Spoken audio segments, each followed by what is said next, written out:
They say trust your gut. But what happens when your gut actually starts talking back through some AI technology?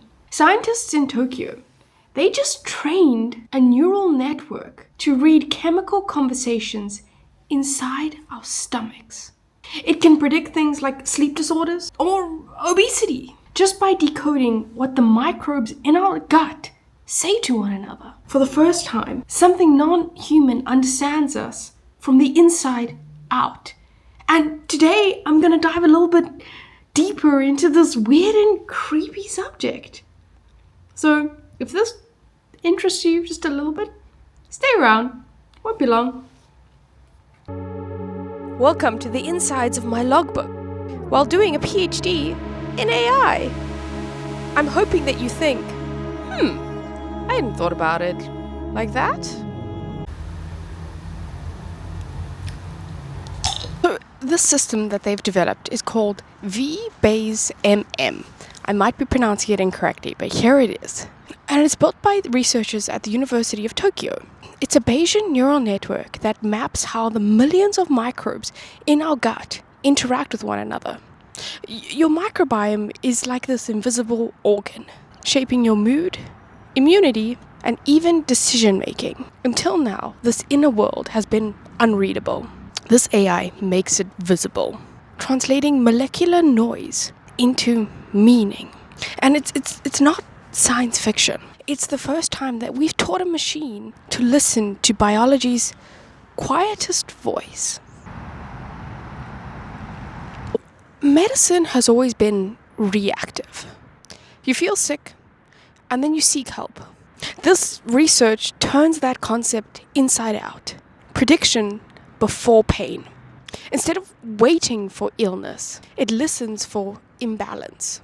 Health stops being something that we panic about when something goes wrong. Instead, it becomes something that we have more information about in terms of maintenance. And it's less about control, but more about awareness. A similar concept to like your smartwatch that says, hey, your heart rate is high or you're stressed or whatever, except this changes it completely. It's from the inside. This AI isn't diagnosing who you are. It's just bringing light to something that your body's been saying for a while. It's been screaming. And when you say trust your gut, there's just something there where you're like, okay, yeah. And a lot of anxiety and depression and everything. I'm not a doctor, so don't quote me, but a lot of the time, people that experience that, the first port of call for some people is to figure out maybe there's something going wrong with your gut. This time, we might be able to monitor it from the inside. How crazy.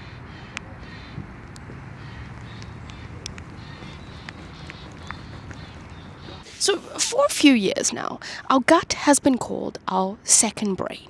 But no one really knew what that meant. And now we're starting to actually see it literally thinks like chemistry. And AI can translate that language. And it's not some mystical thing. It's actually incredibly practical. It means we might finally understand why food, sleep, and stress affect different people differently. And it also, to a certain degree, humbles the idea that we fully know ourselves. We don't. Most of what actually runs us happens very quietly in the background, without our active awareness, or at least without a legitimate explanation other than, I just feel it. And it might sound strange because you're like, hey, like intuition is this weird thing. But I think this research is not threatening that. It's grounding that. And it reminds us that being a human is a cooperation between so many different systems, all triggering and responding to different things differently. It's actually so cool. And to be honest, the body, without going too deep into this, the body, like what goes on when you actually study it, it's one of the things that actually makes me believe that there's a God, because it is insane. The goal is not just to hand over our health to machines. It's to see what they can reveal. Let the data potentially tell us when something is off, but let humans decide what actually matters. So, the best use of AI here is not to predict terrible health or death. It's to extend comfort, to catch trouble early, to guide care before it really gets bad. And I guess you can define that as actual real progress in this medical health AI intersection. It's not necessarily just smarter technology. It's just maybe framed as earlier empathy. If AI helps us listen to our bodies better, I think this is groundbreaking in terms of being able to uncover things that we never really had an explanation for just yet. There is a whole life world that goes on in our stomachs, and this could be something revealing, could help and save and make life easier for a lot of people. Obviously, there's the scary side because it's AI, and we've said it before, it's just statistics and probability. But maybe it just gives us a better understanding.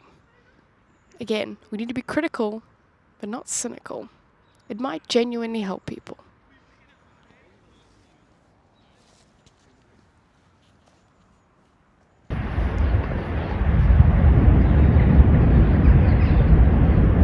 Good evening. I invite you to imagine that your smartwatch no longer just measures your heart rate, but your microbiome's mood. It notices when your inner world feels unsettled long before you even do. Maybe it tells you to rest, or eat something your body's missing, or just more yogurt.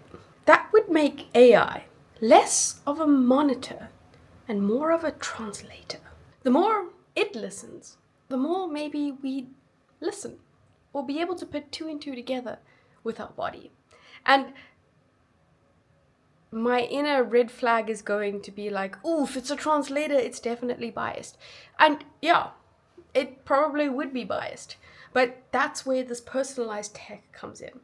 And I had a whole video about the notion of personalized tech. So yeah, it's a world we're living, and the world that we're living in, or at least going forward in. So maybe it won't be as biased towards everybody else, but biased towards what Bianca wants. Maybe that's not such a bad thing. I don't know. Never really thought about it like that. Anyway, check you guys tomorrow.